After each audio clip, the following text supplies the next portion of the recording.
A bowing greetings to each one of the viewers of this live session in this channel, Holistic Health with Dr. Deb. I am so elated to have you all in this live session today because, as you know, today is a very special occasion as far as the holistic health and healing are concerned because very recently the UN, the United Nations, have declared the 21st December, the winter solstice day, as the World Meditation Day. What a moment of joy now that in this era of modern times, such an ancient yet potent tool of meditation finally being acclaimed and recognized globally, internationally as something of key importance in holistic well being. Just like in 2014, in September, by the diligent work of our Honorable Prime Minister, Indian Prime Minister, Mr. Narendra Modi ji, the yoga was included, the Yoga Day was included um, as an United Nations recognition, which is the 21st June.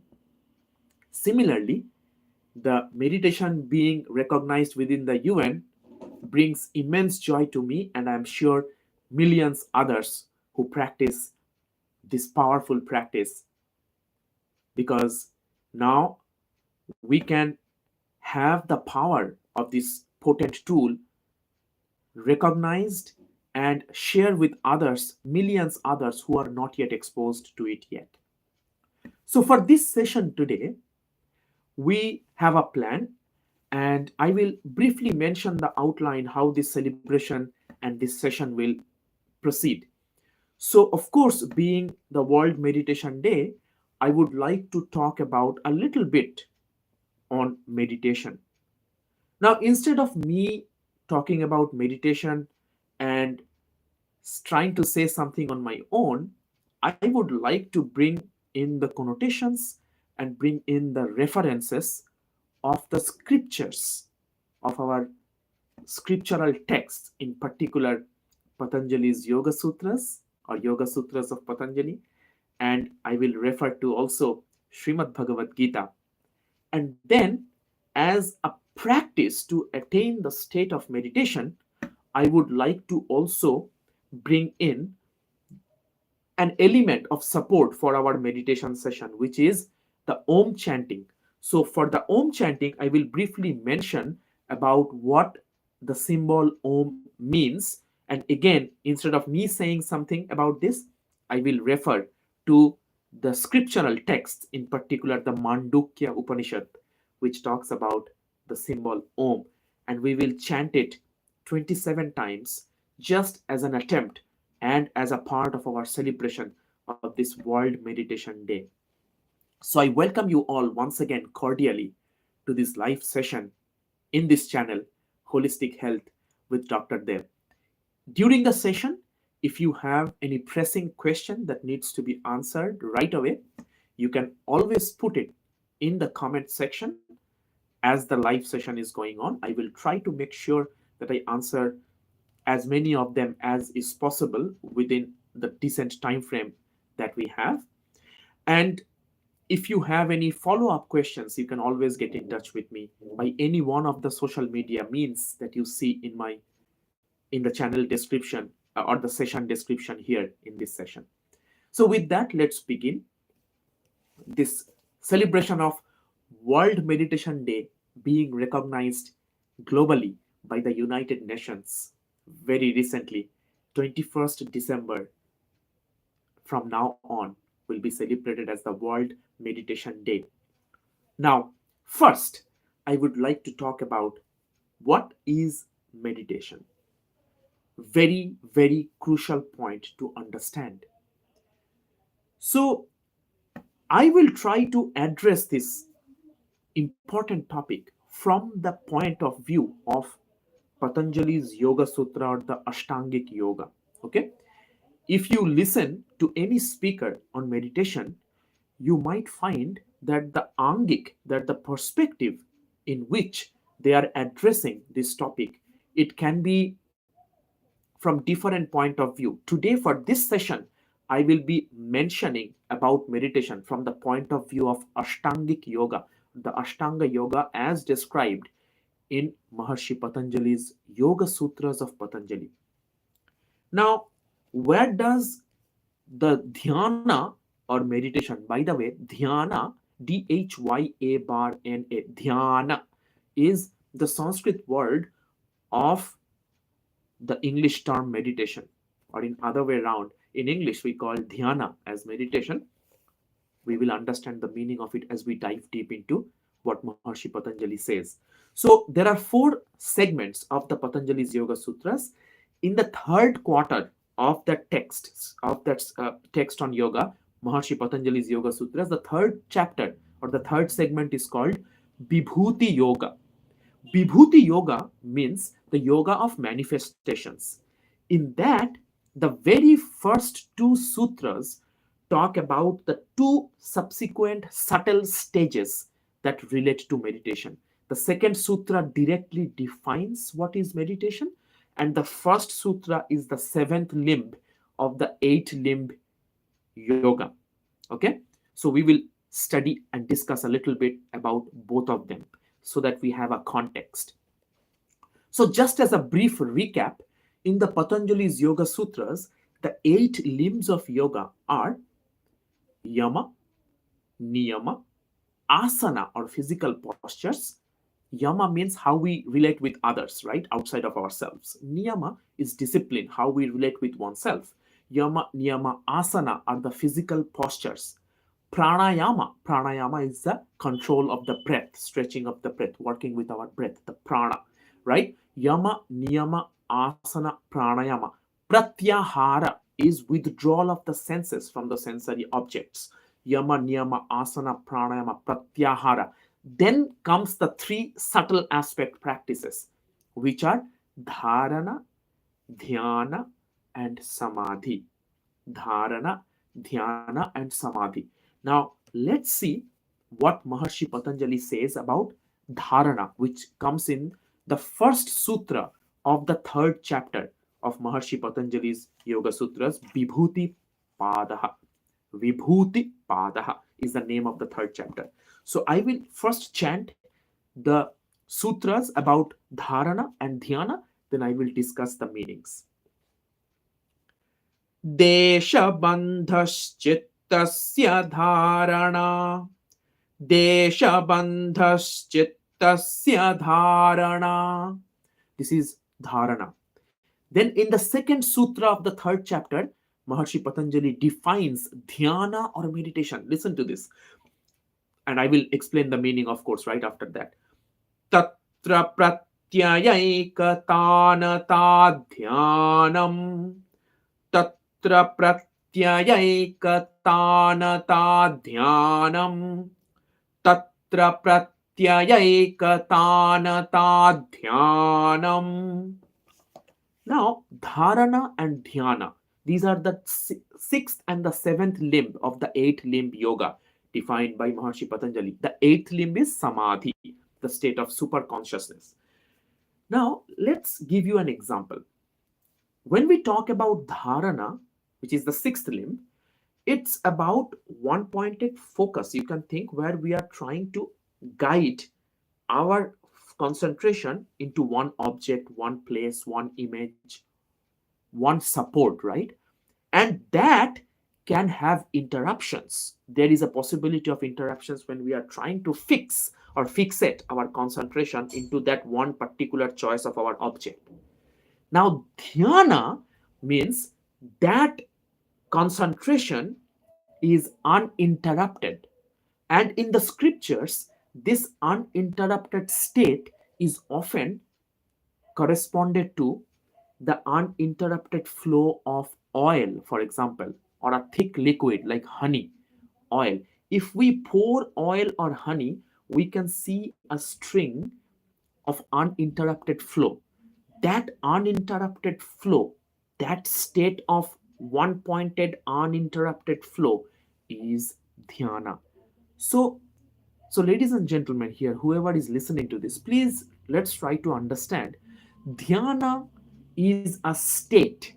It is not the means by which we practice the meditation. Because, as you might have seen in your own practice in different parts of the world, in different parts of your of different yoga centers, we often talk about how to meditate. It can be, we can meditate just like in our session we will be meditating using the chant om, which will be our support or our point of our object of concentration. There can be different means to attain the state of dhyana, but that means are not dhyana. Dhyana is the state of uninterrupted cognition about a desired or chosen object. Tatra pratyayikatanata dhyanam. Pratyaya means cognition. Ekatanata means one pointed uninterrupted flow. Dhyanam is meditation. So, first let's try to understand what is dharana as per Maharshi Patanjali's definition. So, like I said, desha bandhaschittasya dharana. Dharana or one pointed focus is the binding of the chitta, the mind stuff, to one place, object, or idea, and it can be interrupted. It's the beginning of getting our concentration to be steadfast. It's the beginning step of it. When that concentration becomes uninterrupted, like the flow of an oil or honey, that state is called as dhyana. Just like Maharshi Patanjali defines in the Sutra 2 of third chapter, Tatra Pratyaya Ekatanata Dhyanam. Dhyana is the continuous flow of cognition toward that object. Tatra means there. There means the desired object. Which object? It can be your chosen object, whatever you choose for your meditation. But as soon as there is no interruption in that cognition, when it is uninterrupted, this state is defined as dhyana or meditation. So, ladies and gentlemen, I would like to say that meditation does not mean the means to attain it, it is the state of being. Many a time you will also hear meditation is the state of cognition of the present moment, because the present moment is also continuous, right? There is no interruption in our experience of our present moment, right? Because as soon as I speak of now, the next moment comes now, now, now, now, now. So our cognition of the present moment has no interruption. So many a time we will also hear this state of one pointed uninterrupted cognition about something defined as or interpreted as the cognition of the present moment. Fine.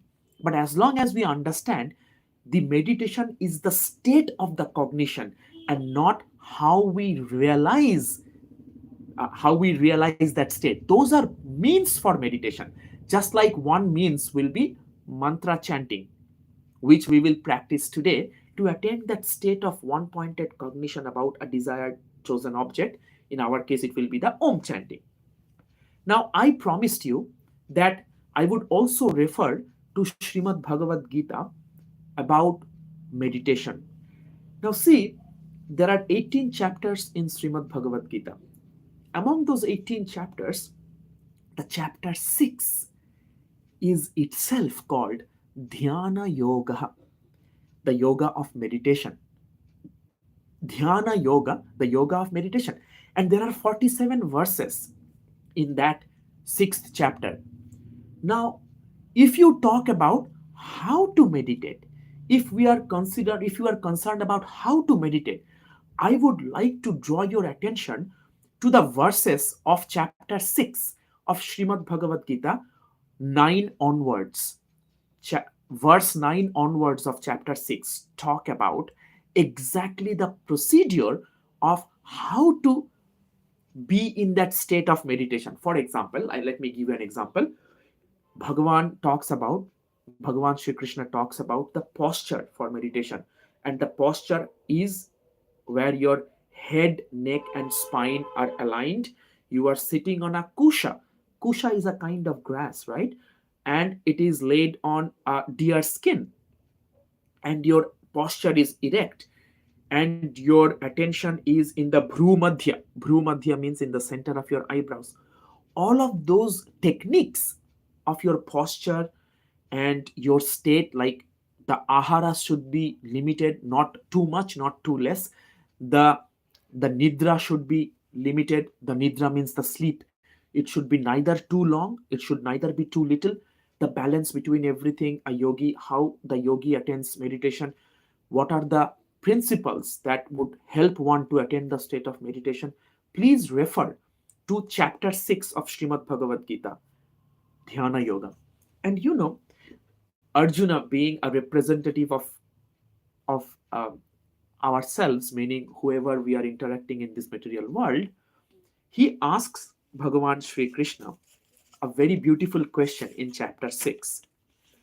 In the 33rd verse of chapter 6, Arjuna asks Bhagavan Krishna, Yoyam yogastvaya proktaha samyena madhusudana etasyaham na pashyami chanchalatvat sthitim sthiram. Arjuna said, this yoga which has been taught by thee, O slayer of Madhu, Krishna, as characterized by evenness, means the balance, I do not see the possibility of its lasting endurance owing to restlessness of the mind. Arjuna says that Bhagavan Sri Krishna talks about meditation, how to do meditation, and what are its qualities and all of that, right? Then Arjuna asks a very practical question. Well, Bhagavan, I understand what you are saying here. I understand what you say theoretically. But due to the fact that the mind is so restless, I don't see it to be a permanent state. Then he says further, Arjuna says to Sri Krishna, Chanchalam hi manaha Krishna pramati balavadridham tasyaham nigraham manye vayoriva sudushkaram. Verily, the mind, O Krishna, is restless, turbulent, strong, and unyielding, means it does not listen to anybody, it just goes in its own way. I regard it quite as hard to achieve its control as that of the wind. So Arjuna says, as the wind you cannot control, I think the nature of the mind is so fickle, so changeable, that just like it is very difficult to control the mind, to control the wind, the mind is also always restless. How can we control this? So Arjuna asks this question to Bhagavan Sri Krishna in the chapter 6 of the Yoga of Meditation, in verses 33 and 34. In 35, Bhagavan Sri Krishna responds to this question, giving twofold means how this restless state of mind can be subdued, can be controlled.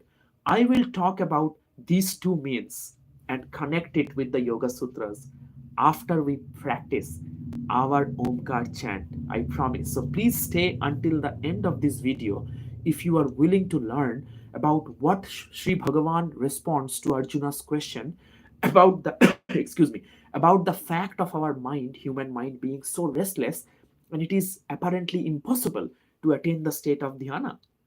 Okay, so now, having said that, let's move on to the aspect of what we choose for our celebration, for our practice of attaining the state of dhyana. So like I said, there can be different means to attain that state of that uninterrupted flow of cognition, just like the just like the stream of a thick liquid, dense liquid of oil or honey. To attain that state of uninterrupted cognition about certain objects, desired object, we first need to have an object. In this case, I thought it would be wonderful for us to choose the object of cognition as the sound Om. So, since the object of cognition for us, for one pointed focus, is Om, of course, I owe you an explanation of the sound Om, right? And again, I would not talk about anything from my own pocket. In the sense, I don't need to say anything, me trying to comment on something, because in the Shastras, the Om symbol has been very beautifully explained. For example, in one of the 10 principal Upanishads called the Mandukya Upanishad. Mandukya Upanishad is one of the Upanishads of Atharva Veda, just like Prashna Upanishad, Mundaka Upanishad. Mandukya Upanishad is an Upanishad of the Atharva Veda. And a speciality of this Upanishad is what? It is the smallest Upanishad, which has only 12 mantras.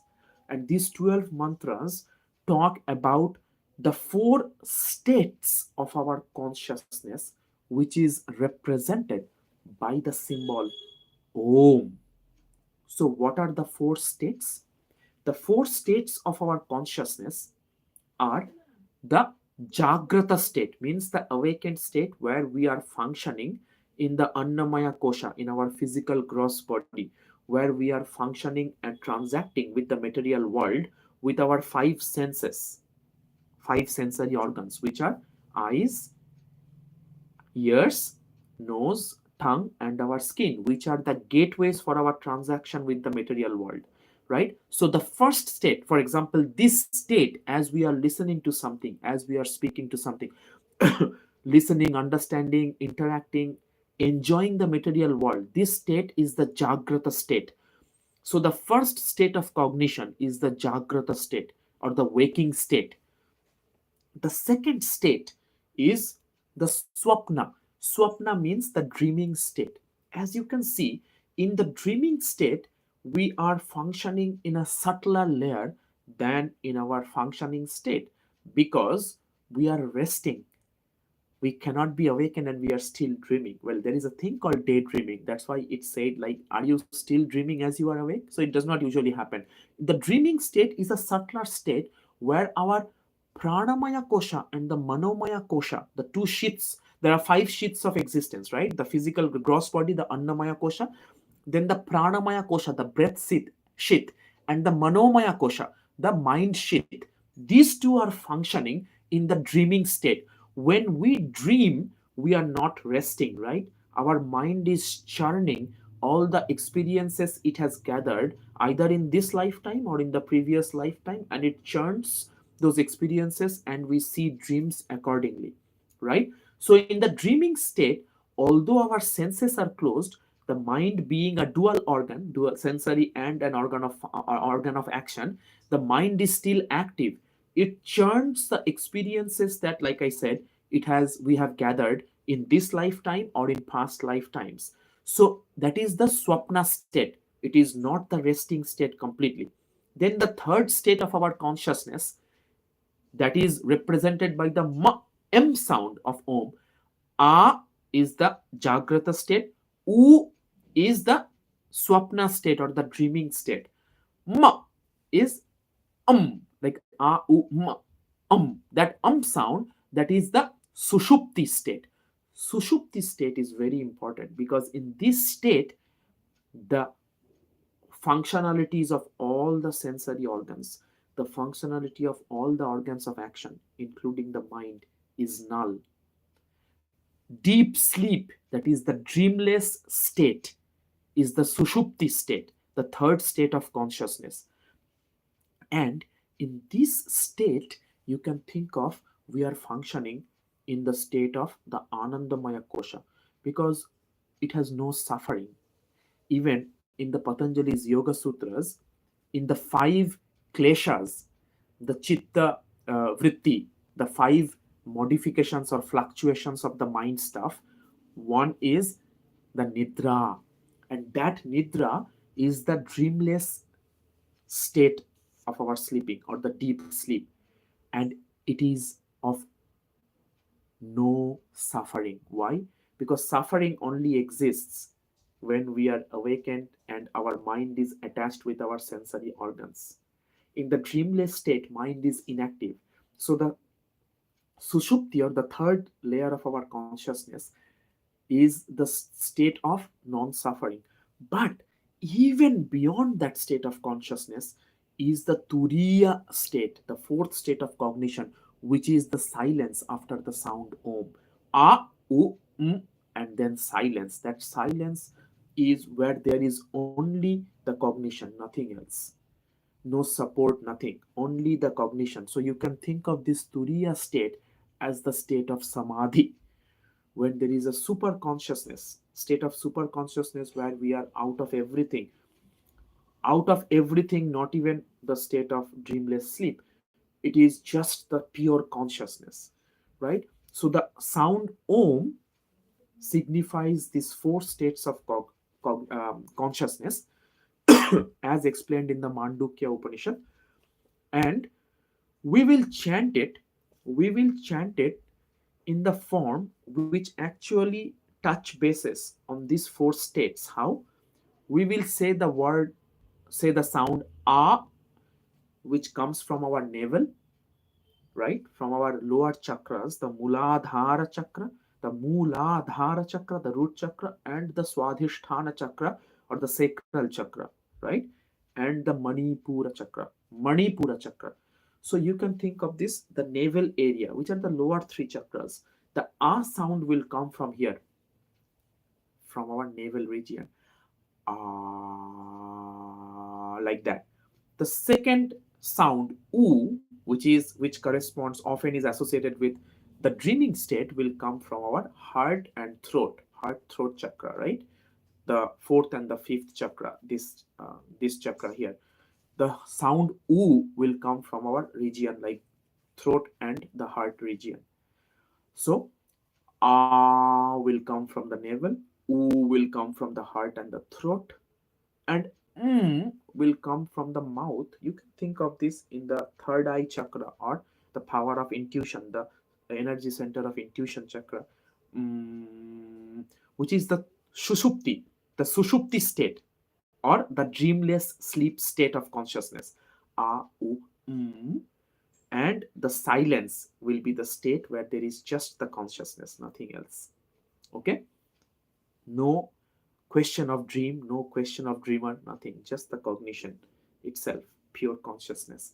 So A, U, silence are the four states of consciousness and the four sounds of the Om. Okay?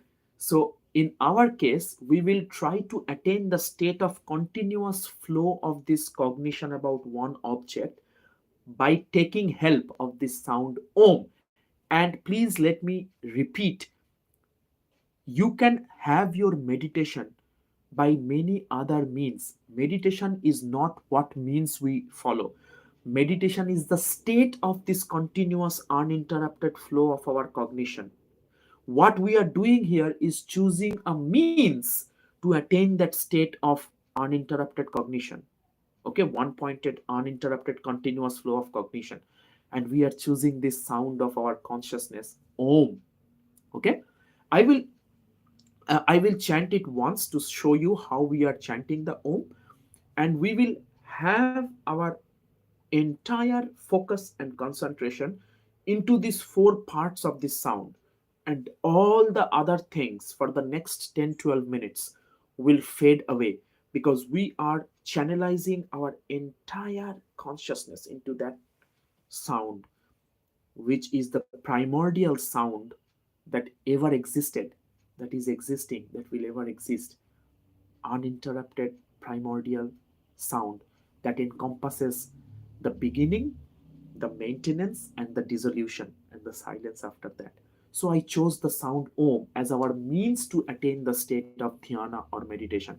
So let's listen to an example of how to chant this sound. And remember that we are trying to break our breath into three equal components. The first part will go to the sound A, coming from the navel region. The second part of our breath will go to the sound U, coming from the heart and the throat region. And the last part of the sound will come to our mouth to pronounce the sound and then the silence. Okay, equal part. So listen to this once, and then we will begin the 27 times in counting.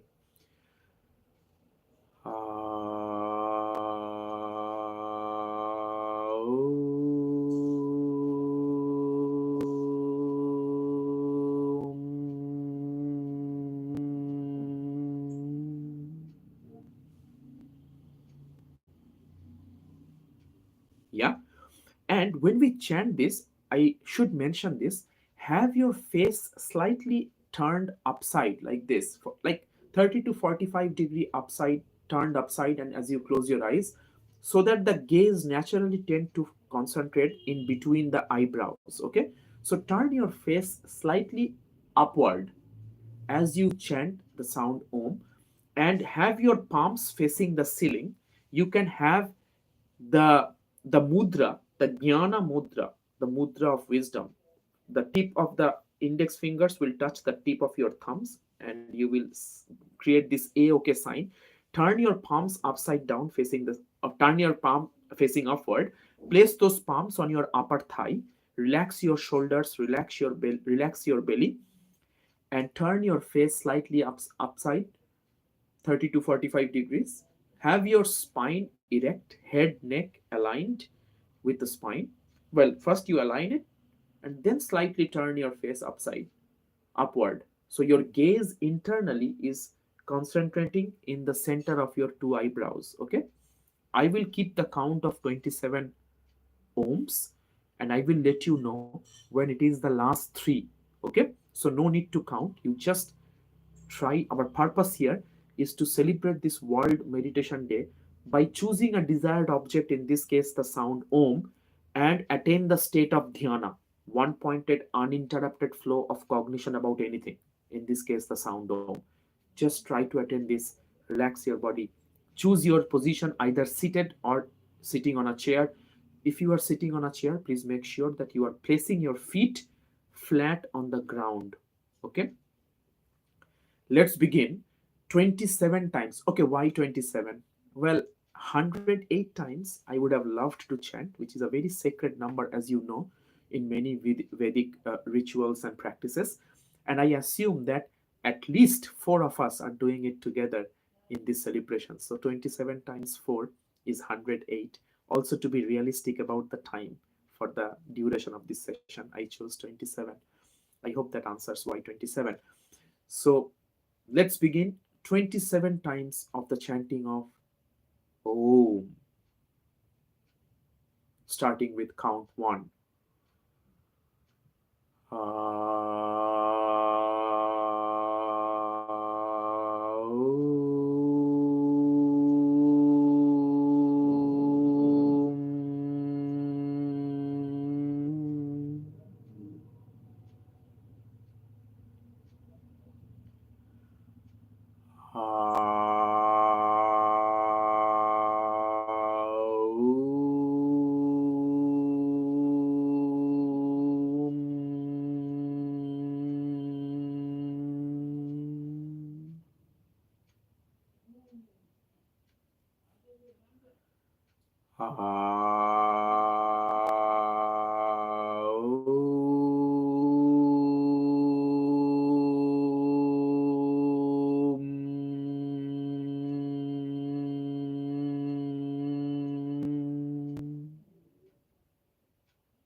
Last three times.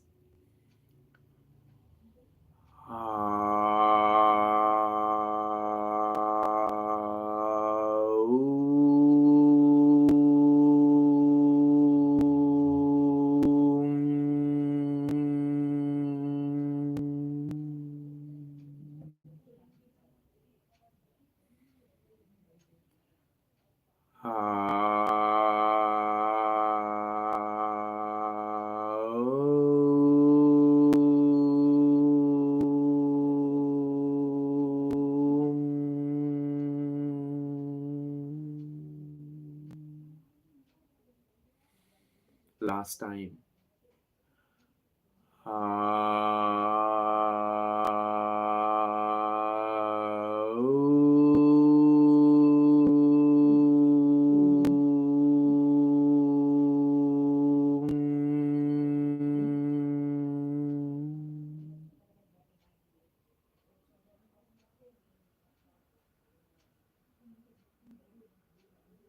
Take your palms, rub them together.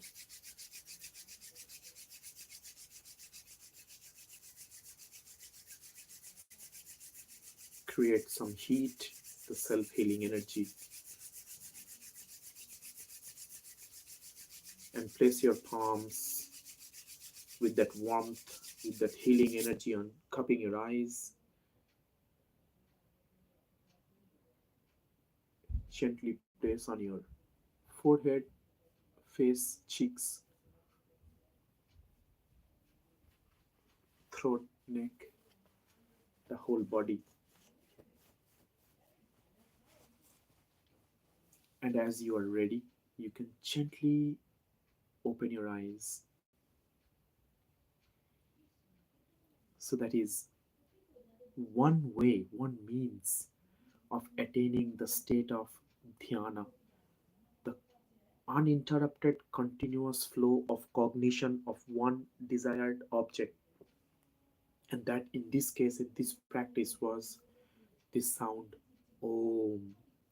I hope it gave you a flavor of what meditation is and what can be the means of the meditation and what it feels like when there is an uninterrupted flow of cognition about a specific object.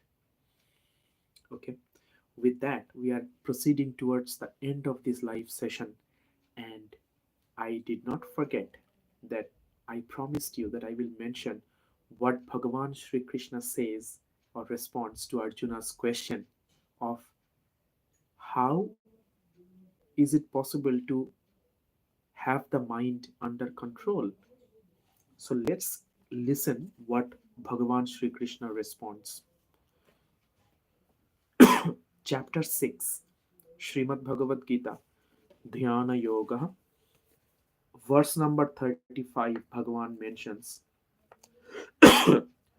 Shri Bhagavan Uvacha Asankshayam Mahabaho Manodurnigraham Chalam Abhyasena tu Kaunteya Vairagyena cha Grihyate. One more time. Shri Bhagavan Uvacha Asankshayam Mahabaho Manodurnigraham Chalam Abhyasena tu Kaunteya Vairagyena cha Grihyate. Meaning, the blessed Lord said, Bhagavan Sri Krishna said, without doubt, O mighty armed, the mind is restless and difficult to control. But, here comes the solution, but through practice, abhyas, and renunciation, vairagya, non-attachment. Non-attachment to what? Non-attachment to actions? No. Non-attachment to the fruits of the action. O son of Kunti, means Arjuna here, referring to Arjuna, it may be governed. It means the mind. So the blessed Lord said, without doubt, O mighty armed, Mahabaho, addressing to Arjuna, the mind is restless and difficult to control. It is true. But through practice and renunciation, through abhyasa and vairagya, through abhyasa and vairagya, O son of Kunti, O Kaunteya, O Arjuna, it may be governed. And what is mind boggling, what is mesmerizing, is to see how the scriptures align with one another, how they are coherent with one another. This was 6th chapter 35 verse, and the two means of having the mind governed, Bhagavan says abhyasa and vairagya. In Patanjali's Yoga Sutras, chapter 1, which is Samadhi Padaha, in Sutra number 12, Maharshi Patanjali talks about the two means of how to subdue the fluctuations of the mind stuff or chitta vritti. And in that two means, Maharshi Patanjali says, chapter 1, sutra number 12, Abhyasa Vairagyabhyam Tannirodha. These mental modifications are restrained by practice and non attachment. You see, Abhyasena tu, Abhyasena tu Kaunteya Vairagyena cha Grihyate was Shrimad Bhagavad Gita's chapter 6, verse 35. In chapter 1, sutra number 12 of Patanjali's Yoga Sutra, Maharshi Patanjali says, Abhyasa Vairagyabhyam Tannirodha. These mental modifications or chitta vritti are restrained by practice and non attachment. Wow. So, with this moment of awe, with this moment of dazzlement, let me say, we would now slowly conclude this celebration of 21st December of World Meditation Day, very recently recognized by the United Nations. And I would invite you all to not only celebrate just for this one day, just like yoga, even if it is 21st June, the day International Day of Yoga, having it included every day makes a difference. Similarly, whether it's 2 minutes, 5 minutes, having meditation included in our daily life, in our dinacharya, even for 2 minutes, 5 minutes, can create a difference. And as we know, holistic health and healing, all these tools, all these benefits are not experimental; these are experiential. Once you experience it, then only you will understand what are the benefits. Until then, it remains as a mere theoretical discussion, just like any other theories. We are not here for theory, we are here for results, and these results are experiential. So, on this occasion of World Meditation Day, World Day of Meditation, I bow to you for your time and your patience and attention and your energy for attending this video, attending this session, live session. And if you have gained any benefit, if you have gained any insights from this video, please, I invite you to hit that subscribe button and that bell notification icon so you can get notified about these live sessions and other videos first, and you do not miss any of these timeless wisdoms. And please make sure to share this video with your loved and dear ones and make them a part of transformative journey as you are experiencing through these sessions. Thank you so much. If you have any questions from this session that what we discussed or anything related to other contents of my channel, please feel free to comment generously. And I would like to and I would try to respond to all of those comments at the earliest to the best of my capabilities and knowledge. Thank you so much for attending. Once again, a very, very warm wishes, a very, very bouquet of warm wishes to each one of you on this World Meditation Day. May meditation be with us not just on 21st December, but on each and every single day of the year. Hari Om Tat Sat. Take care, everyone. Namaste.